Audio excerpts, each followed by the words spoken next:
have known for a very long time. Please welcome Tim Barnes, Behzad Dabu, and Janae Taylor to the stage, please. A lot of clapping. I know it's a lot.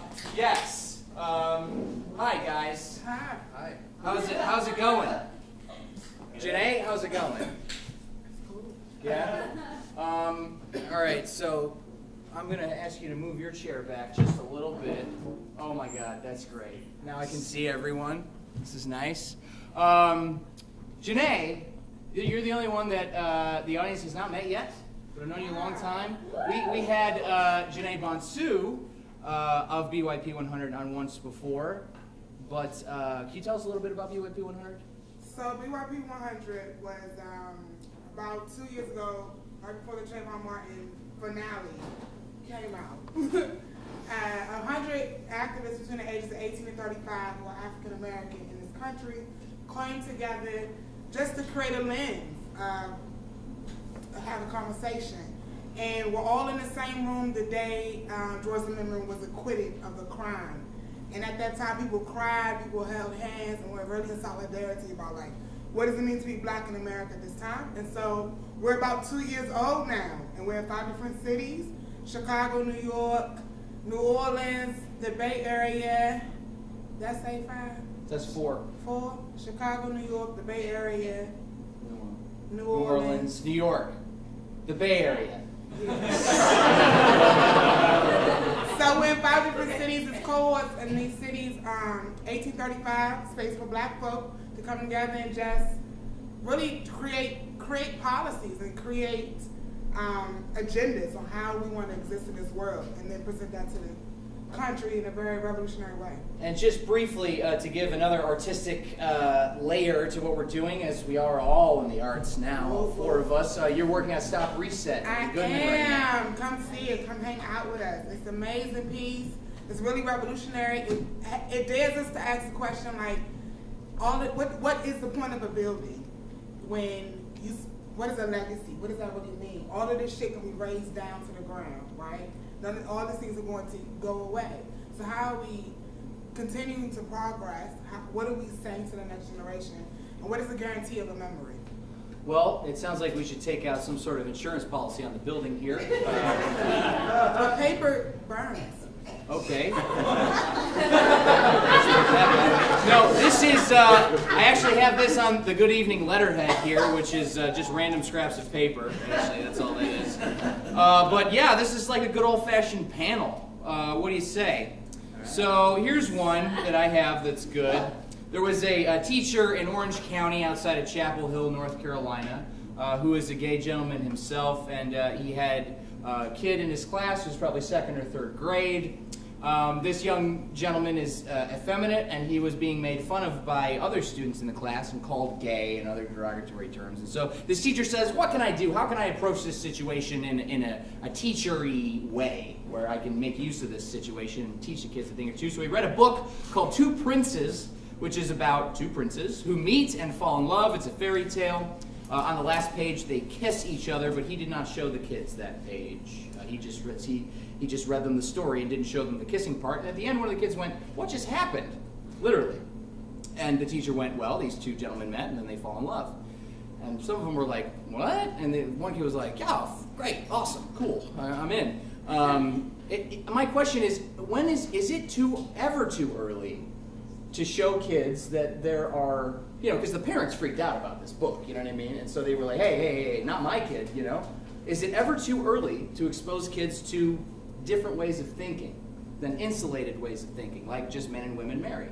It's a really long question, but it did have a question mark at the end of it. I think that question is different. Kids don't have an insular way of thinking. We teach it to them early. So you're now unteaching it to them. Mm-hmm. Right? Yes. I agree. He was asked, he actually was asked, when is it too early? And he said, we must be activists with our children. And I'm pretty sure that's language that North Carolinians did not find very comforting. But I think it's true. Janae, you work with young kids in the Black Youth Project, the Youth Project, right? Yeah. Yes. Yeah. Is it ever too early to expose kids to different ways of thinking? No, not at all. There you have it. Next question. In Moscow this week, there was a protest, a parade, a march for LGBTQ rights. This is the 10th year in a row that Muscovites have held a parade for LGBTQ rights. Still, they are vilified in the country, and for the 10th year in a row, the police came and broke up the protest. And so my question is, this almost seems rote at this point. It seems like, okay, we'll have the protest, and they'll show up and shut it down. Is protest effective, or is it getting to a point where it's merely cosmetic? How much press is it getting after 10 years? Well, I read about it, and I don't read much, so it must be a great deal. I mean, the real point of a protest is for you to get press attention, for you to get people to pay attention to an issue. So if that's the case, I think it happened. They accomplished their goal. Yeah. And yeah, that's a good point, because 10 years in, you'd think they'd be like, oh yeah, that happened again, but they talked about it. Yeah. Is it the same date every year? That is... You don't read, so. I think not. So Governor Bruce Rauner, who we have to bring up, we have to bring him up every show because we love him so much. Here it is. Yeah, he won, and he's a great guy, and He's on my list of people that I think are secretly black. I know this is weird. is that right? Bruce Rauner, really? Yeah. I think I saw him in person. He's really like. I think he's like. I think if he got a DNA test, he'd be a little shocked. I would love to have him on the show and have him do a DNA test. We can do that. Ben Affleck found out his people own black people. He didn't tell nobody. He didn't tell anybody? Well, we found out. They had to leave it out the episode. That's right. No, it was the ancestry, right? Mhm. Yeah. Yeah. Well, that's just because of the whole Batman thing. I mean, he's got enough going on. You know what I mean? It's just like he's getting it from all sides. It feels like that's too much. Well, I mean, is he responsible? Well, you know, is he responsible for his ancestors? No, but when you say, "Hey, can we just edit that out?" I mean, that doesn't look good. No. Did I just answer my own question? I can't edit out none of my life. Whoo, girl. So Rauner. He has made just a bunch of cuts because we're in the hole $4 billion here in the state of Illinois. He's a businessman and he knows that we got to make cuts. But his cuts are for things like the Department of Commerce and Opportunity, which has suspended a program helping the poor pay their heating bills. The Department of Human Services has increased copays for parents using child care programs and frozen intake and created waiting lists. The Department of Natural Resources will close 5 state museums and won't award grants for parks or public spaces. Not to mention he's rolling back film tax credits to make it tougher to get a job as an actor in the city of Chicago. I brought this up before. We're in the hole $4 billion. So cuts need to be made, but it does seem as though he is making rather specific cuts against Democratic initiatives. Do you have any cuts off the top of your head that maybe we could make instead of cutting the poor's pay, you know? His salary.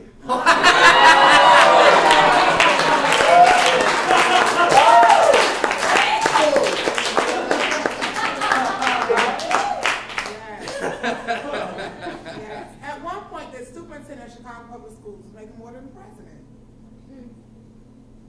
That is gross. Yeah. Another thing that's happening is the governor's mansion that he lives in has to raise $8 million to make repairs to the governor's mansion. What? Yeah, this is like, hey, do you have like someone watching your campaign? Like, do you have anyone telling you, hey, you should come? Nah, it's not a good time to be spending $8 million on your mansion. Did this bug that's buzzing around pay to get in, by the way? I've had about enough. He's been on stage like 4 times so far. And I didn't see him pay. But where does that money come from? The money for the mansion? Here's the thing. It's not taxpayers. It's privately raised. Privately raised from donors. So we can have a couple, snooty benefits to pay for our debt. Right? Yeah, right. That's what I'm saying. Like, if we can cough up $8 million for you, but the poor can't heat themselves. I have too much. He did another cut that I think is relevant that I'm trying to bite my tongue, but I have to say it. Columbia College Chicago has a lot of positives and a lot of negatives, but one of the things they do really well is diversity enrollment. And this year in America, of every single black student that will go to arts college, every single black student in America that will go to arts college, 1 in 4 go to Columbia College Chicago. We have 25% of every black student. Wow. So That don't mean they graduate. Don't clap.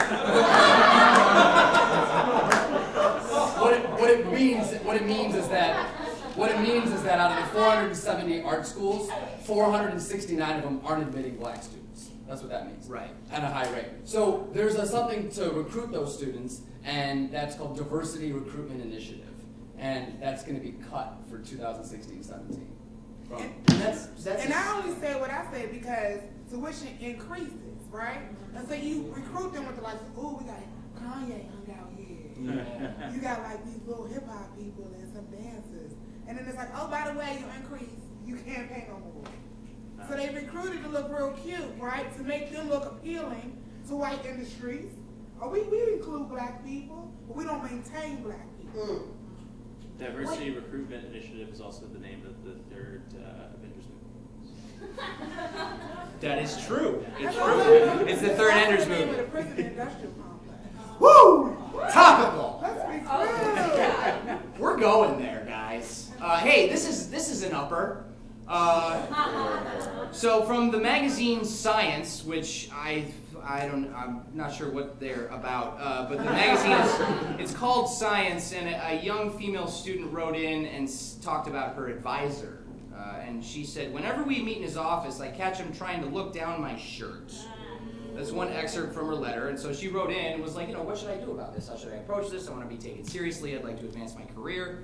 And Science, the magazine, wrote back and said, as long as he doesn't move on to other advances, I suggest you put up with it. With good humor, if you can. Let me finish. Just make sure that he is listening to you and your ideas, taking in the results of you're presenting, and taking your science seriously. My question, can your ideas be taken seriously, even if people are caught up with your physical appearance, and how do you know? Anyone?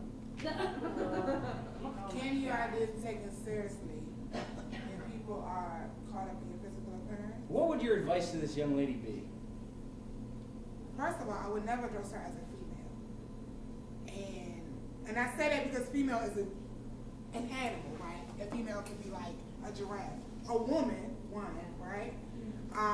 Like a being who breathes and like walks 2 legs, and has a vagina, or identifies as a woman. Whatever way that is, right? I think that's a very hard question to answer. Because like here I am sitting in sweatpants and heels, right? And what does that mean to be like taken seriously? And like, I don't know. What would I tell her? To like slap? I probably would tell her to punch her. And he's gone. Every time I get up, he leaves. That response is so shocking. That the Science record. I know. I can't believe it. And so what happened was in the next edition of the magazine, they said, "Oh, hey, funny story. We had someone in writing in that day, an intern or someone who wasn't affiliated with the magazine, obviously, and didn't understand like sexual lawsuits and sexual discrimination lawsuits and things of that nature. So moving on." They suck. I think that they screwed up big time. So there's this new, I forget what it's called now, a new Netflix show with Tomlin and Fonda. Help me out. Frankie and Johnny. Frankie and Johnny. Grace and Frankie. Grace, Frankie, and Johnny. John, Frank, Grace. So it's funny because Lily Tomlin, and Jane Fonda were in a movie with Dolly Parton in the 1970s called 9 to 5. And it was all about, it's a great movie. It's also a Broadway show, if I'm not mistaken. It's about women's rights in the workplace and women, taking the initiative to say, hey, I am a woman and I deserve to be a person in the workplace. And it came out recently that Tomlin and Fonda are the main characters in this show, but their supporting characters, Martin Sheen and Sam Waterston, are being paid the same wage as the top billing actresses. So that's, ooh boy, so, 30 years later, we still seem to be dealing with this. We talked a little bit about pay equality earlier, but it seems like in the 70s, you had to make like a tongue-in-cheek little movie like, ha, we're being cute, but yeah. And now you can just go to the press and say, look at this. This is ridiculous. And the press will pick it up, and I'll talk about it on my show, and then we'll just solve it. That wasn't a question at all. How are you guys doing? How was your day? It was good. Great day. Tim? But that's so problematic, right? That is so problematic that they're making the same amount of money as she's making. And then as soon as like a woman says like, hold up, I'm worth this much, it's like, no, you're not. And by the way, we're gonna pay you with bills with only men on them. Very quickly, I know so much has been said already, but we have to touch on Emma Stone. She is an actress. She's an actress. She's a young lady who's been she's a woman who has been in a Spider-Man movie, and so I mean, wow. Yeah. But Is that she's with the black Spider-Man? no.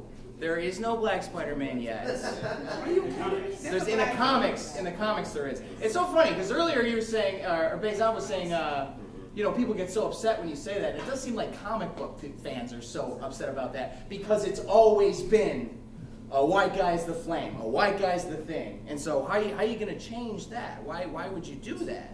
Maybe the painter just didn't have black that day. Maybe he's really supposed to be black, but he just ran out. That's a good point. Everybody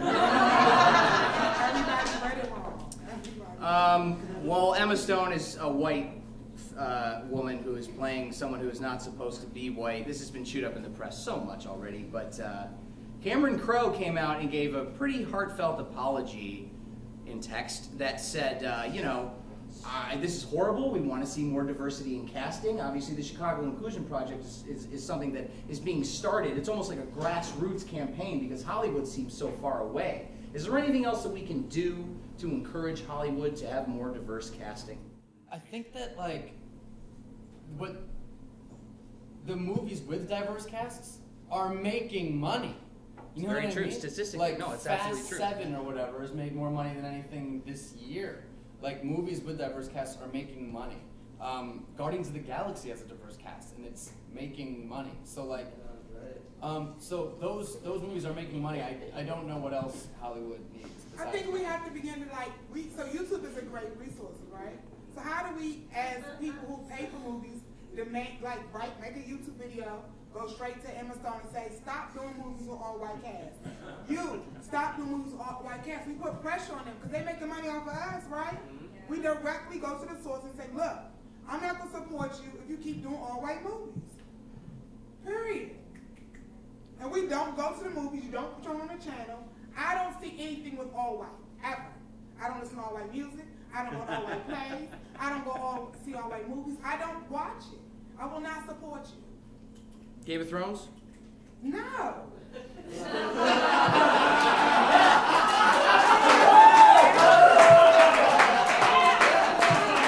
Sorry.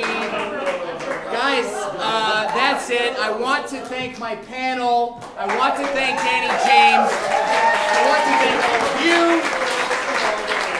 I want to thank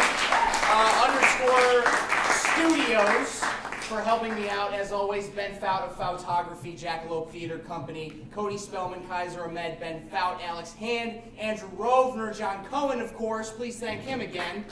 His insight. Gus Maneri, Trevor Kravitz, Rachel Hayes, and Jesse Perez, of course. For shouting out, hey, Bruce Rauner, come on the show, we'll give you a blood test. You can find this episode, episode 9, as well as all our past episodes for free on Vimeo at vimeo.com/besteveningever. Find us on Facebook, find us on Twitter, Instagram. Thank you for being with us. Have a good evening.